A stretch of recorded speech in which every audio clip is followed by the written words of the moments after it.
हाँ बेटा, कल हमने दो सवाल किए थे 13.1 के।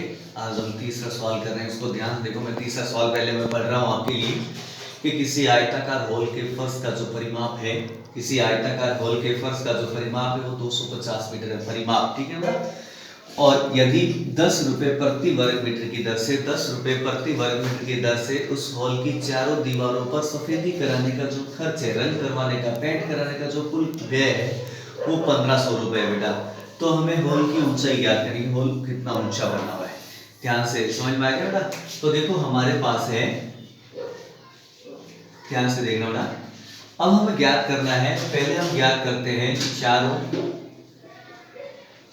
दीवारों का क्षेत्र।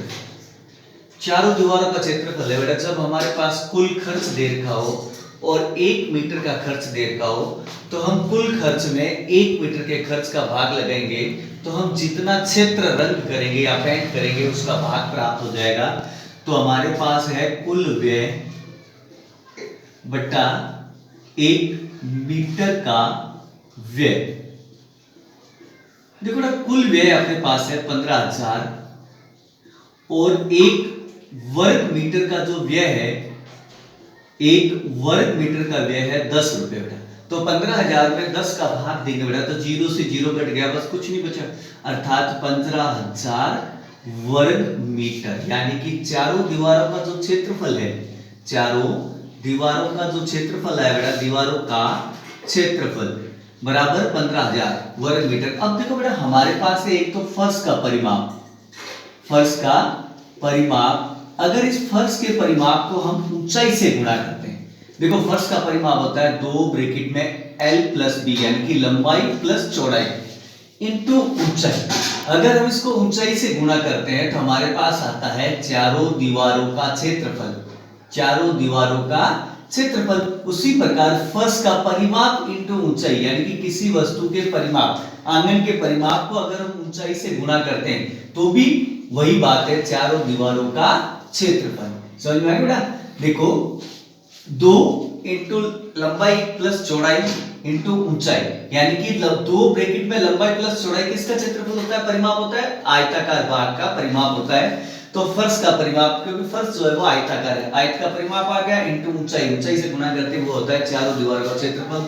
इसका मतलब हम यहाँ पे यूं लिख सकते हैं, फर्श का परिमाप, फर्श का परिमाप इंटू ऊंचाई बराबर 1500। फर्श का जो परिमाप है वो है अपने पास 250 देर का बेटा। देखो फर्श के हॉल के परिमाप 250 मीटर है, इंटू ऊंचाई से हमें गुणा करनी है। तो देखो बेटा, ऊंचाई को ये 250 गुणा कर रहा है, h को ये गुणा कर रहा है, इतना के 250 क्या देगा, भाग देगा बेटा। तो h बराबर हो जाएगा आपके 1500 बटा 250, 0 से 0। अब 5 के पार से काटो तो काट दो, या 25 का पारा सीधा आता है तो 25 से भी काट सकते हो, 25 छंग 150, अर्थात h आई 6। अर्थात हॉल की ऊंचाई, हॉल की जो ऊंचाई आई बेटा वो है 6 मीटर। हॉल की जो ऊंचाई वो कितनी आ गई, 6 मीटर। समझ में आ गया ये बेटा। तो नेक्स्ट क्वेश्चन है हमारा चौथा, ध्यान से देखना, थोड़ा टेढ़ा है पर थोड़ा सा ध्यान रखना। चौथा क्वेश्चन बहुत अच्छा क्वेश्चन है। ये कहता है कि किसी डिब्बे में पेंट भरा हुआ है, यानी कि किसी डिब्बा है उसके अंदर रंग भरा हुआ है, वो जो रंग है, पेंट है, वो 9.375 वर्ग मीटर के लिए पर्याप्त है, यानी कि इतने क्षेत्रफल को हम उससे रंग सकते हैं। ठीक है, पेंट करने के लिए पर्याप्त है। अब उस डिब्बे में जो पेंट भरा हुआ है उसको 22.5 इंटू 10 इंटू 7.5, यानी कि इस माप वाली विमाओं, विमाओं का अर्थ होता है भुजा, विमा यानी कि भुजा, भुजा वाली कितनी ईंटें पेंट की जा सकती है, कितनी ईंटों को हम आराम से रंग सकते हैं, ये हमें ज्ञात करना है। तो देखो हल ध्यान से, कुल पेंट, कुल पेंट है आपके पास 9.375 वर्ग मीटर का। देखो ये मीटर में है और ईंट की जो माप है वो सेंटीमीटर में है, तो इस मीटर को भी हम क्या करेंगे, सेंटीमीटर में बदलेंगे बेटा। तो देखो ये 9.375 इंटू, अब देखो बेटा ये मीटर है, आपको पता है कि 1 मीटर इक्वल टू 100 सेंटीमीटर होता है। अब 1 मीटर में 100 सेंटीमीटर है, लेकिन हमारे पास तो 1 वर्ग मीटर है। 1 वर्ग मीटर का मतलब होता है 1 इंटू 1, यानी कि 1 मीटर इंटू 1 मीटर, यानी कि 1 मीटर में 100 सेंटीमीटर। तो 100 इंटू 100 इंटू 100 का मतलब होता है 10,000। 100 इंटू 100 का मतलब क्या होता है बेटा? 10,000। ध्यान से देखो कि 1 मीटर में 100 सेंटीमीटर होते हैं। हमारा जो क्षेत्रफल है वो वर्ग मीटर में है, तो 1 वर्ग मीटर का अर्थ है 1 इंटू 1। 1 मीटर को 1 मीटर से गुना करेंगे तो 1 वर्ग मीटर आएगा। 1 वर्ग मीटर यानी कि 1 मीटर में 100 है, तो 100 इंटू 100 यानी कि 10,000 वर्ग सेंटीमीटर। ये 10,000 सेंटीमीटर से गुणा करेंगे। इसको मीटर को सेंटीमीटर में लाने के लिए 10,000 से गुणा करते हैं बेटा। ये तो गुणा कर दी हमने, अब गुणा करनी है, सीधी गुणा करनी है। अब 9 3 7 5, इसके पीछे 4 जीरो लगा दो। 1 2 3 4 जीरो तो लगा दी, लेकिन ये पॉइंट था यहाँ पे, तो पॉइंट कितनी संख्या बाद है? देखो पॉइंट 3 संख्या बाद है। 1 2 3, तो यहाँ पे भी 1 2 3, अर्थात यहाँ पॉइंट लगा दो। इस पॉइंट के बाद जीरो की कोई वैल्यू नहीं है, तो 93,750 वर्ग सेंटीमीटर। देखो ये मीटर सेंटीमीटर में आ गया। अब हमारे पास ईंट की लंबाई है, देखो बेटा ईंट की लंबाई है अपने पास 22.5 सेंटीमीटर, चौड़ाई है अपने पास 10 सेंटीमीटर और ऊंचाई है अपने पास 7.5 सेंटीमीटर। देखो बेटा हमें इस ईंट पर रंग करना है। रंग ईंट के चारों ओर होगा या सारे 6 के 6 फलक पर होगा? ईंट में सभी ओर रंग होगा, इधर इधर ऊपर नीचे दाएं बाएं चारों ओर रंग होगा बेटा। तो हम ज्ञात करते हैं एक ईंट का संपूर्ण पृष्ठीय क्षेत्रफल। अब ये बात खड़ी होती है कि ईंट क्या है, ईंट घन है या घना? अब कैसे पता चला कि यहाँ पे घन है या घना? देखो बेटा यहाँ पे कितनी भुजाएं दे रखी है? 3 भुजा। मैंने आपको पहले ही बताया था कि जहां 3 भुजाएं होती है वो घनाभ होता है। इसका मतलब ईंट घनाभ है। ईंट क्या है? घनाभ। तो ईंट घनाभ है, तो घनाभ का संपूर्ण पृष्ठीय क्षेत्रफल 2 bracket l into b plus b into h plus h into l, ये मान होता है। तो 2 का 2 ब्रैकेट l का मतलब है 22.5 into 10 plus 10 into 7.5 plus 7.5 into 22.5। अब इनकी इक्वेशन करते हैं, इनकी गुणा करते हैं बेटा। देखो 22.5 को 10 से गुणा करनी, कुछ नहीं, जब 10 से गुणा करनी है तो एक जीरो बढ़ाना है पीछे, वापस एक संख्या बाद पॉइंट, प्लस 10 को 7.5 से गुणा करनी है तो 10 को 7.5 से गुणा करेंगे तो यानी कि 75 से गुणा करते 750, एक संख्या बाद पॉइंट। अब गुणा ये देखो बेटा 22.5 को 7.5, एक बार पॉइंट भूल जाओ बेटा, पॉइंट से कोई मतलब नहीं है, पीछे बाद में देखेंगे। तो 5 को 5 से 5 25, हासिल 1, 5 दूनी 10, 2 12 2 हासिल 1, 5 दूनी 10 और 1 11, हासिल 1। ठीक है ना? 7 पंजा 35 का 5 हासिल 3, 7 दूनी 14 और 3 17 का 7 हासिल 1, 7 दूनी 14 और 1 15। दोबारा देखो 5 25 का 5 हासिल 2, 5 दूनी 10, 2 12 2 हासिल 1, 5 एकम 5 दूनी 10 और 1 11।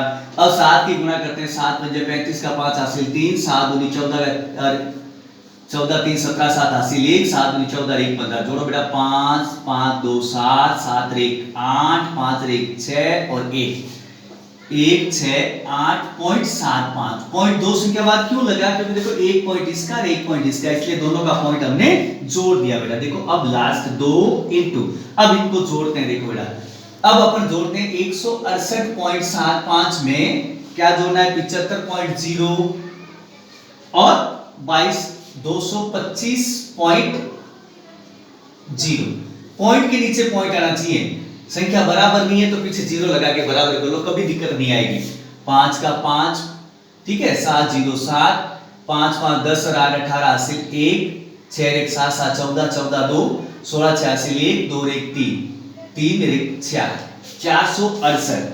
2 इंटू 468.75। अब इसको इसकी गुणा करते हैं बेटा, अब इसको इसकी गुणा करते हैं। देखो आप इधर गौर से, तो इसकी गुणा करते हैं तो 5 दूनी 10, 10 की 84 1, 7 दूनी 14 1 15, 15 का 5 हासिल 1, 8 दूनी 16 1 17, 17 का 7 हासिल 1, 6 दूनी 12 1 13, 13 का 3 हासिल 1, 4 दूनी 8 और 1 9। पॉइंट लगेगा वापस 2 संख्या बाद, ये 2 संख्या बाद, अर्थात एक ईंट का क्षेत्रफल है 937.50 वर्ग सेमी। अब हमें ज्ञात करनी है ईंटों की संख्या, ईंटों की संख्या ज्ञात करिए बेटा, ईंटों की संख्या।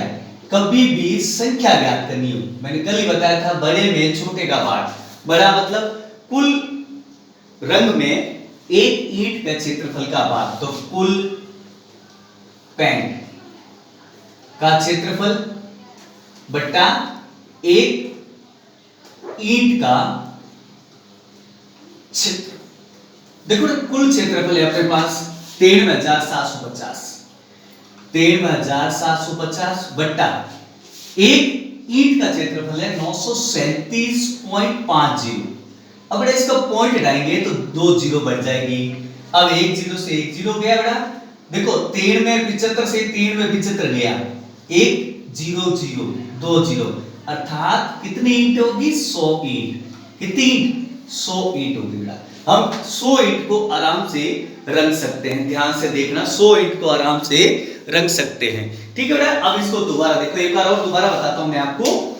देखो हमारे पास डिब्बे का पेंट दिया हुआ वर्ग मीटर में और ईंट की जो माप है वो सेंटीमीटर में, इसलिए हमने इस वर्ग मीटर को सेंटीमीटर में बदला। एक वर्ग मीटर में 10,000 सेंटीमीटर होते हैं, जिसको 10,000 से गुणा कर दी। अब पॉइंट लगा दिया 3 से क्या बात, तो हमारे पास ईंट का कुल पेंट आया 13,750 वर्ग सेमी। अब हमारे पास ईंट की लंबाई चौड़ाई ऊंचाई दे रखी है, हमें ईंट के चारों ओर रंग करना है, सभी ओर फलकों पर रंग करना है, सभी फलकों पर रंग करना है। इसका मतलब ईंट का संपूर्ण पृष्ठीय क्षेत्रफल होगा। ईंट जो है वो घनाभ के आकार की है क्योंकि 3 भुजाएं दे रखी है बेटा, तो घनाभ का संपूर्ण पृष्ठीय क्षेत्रफल होता है 2 ब्रैकेट लंबाई इंटू चौड़ाई प्लस चौड़ाई इंटू ऊंचाई प्लस ऊंचाई इंटू लंबाई। अब हमने बेटा इसके मान रख दिए, लंबाई 22.5 into 10 plus 10 into 7.5 plus 7.5 into 22.5, इसको इससे गुणा की तो एक जीरो लगा दी पीछे, इसको इसकी गुणा कर दी तो 75.0, इसको इससे गुणा की तो बेटा 168.75 आया। अब हमने इन तीनों को जोड़ा तो ये आया 468.75। 468.75 को हमने 2 से गुणा की तो ये आया अपने पास 937.50 वर्ग सेमी। ये तो आया हमारे पास ईंट का क्षेत्रफल और ये हमारे पास कुल पेंट का क्षेत्रफल, ठीक है बेटा। ईंट के क्षेत्रफल में कुल पेंट का क्षेत्रफल प्राप्त हो गया। अब हमें ईंटों की संख्या ज्ञात करनी, जब संख्या ज्ञात करनी है तो बड़े में छोटे का भाग, बड़ा है कुल पेंट और छोटा है एक ईंट का। कुल पेंट का क्षेत्रफल बटा एक ईंट का क्षेत्रफल, कुल पेंट का क्षेत्रफल है 13,750 और एक ईंट का है 937.50। इसका पॉइंट हटाया तो 2 जीरो बढ़ गई बेटा, ये तो जीरो से जीरो कट गया, 13 में 75 से 13 में 75 एक बार गया, 2 जीरो बची बेटा, 2 जीरो की 2 जीरो लगा दिए हमने, इसका मतलब 100 ईंटें। तो कुल 100 ईंटें पेंट कर सकते हैं, ठीक है बेटा।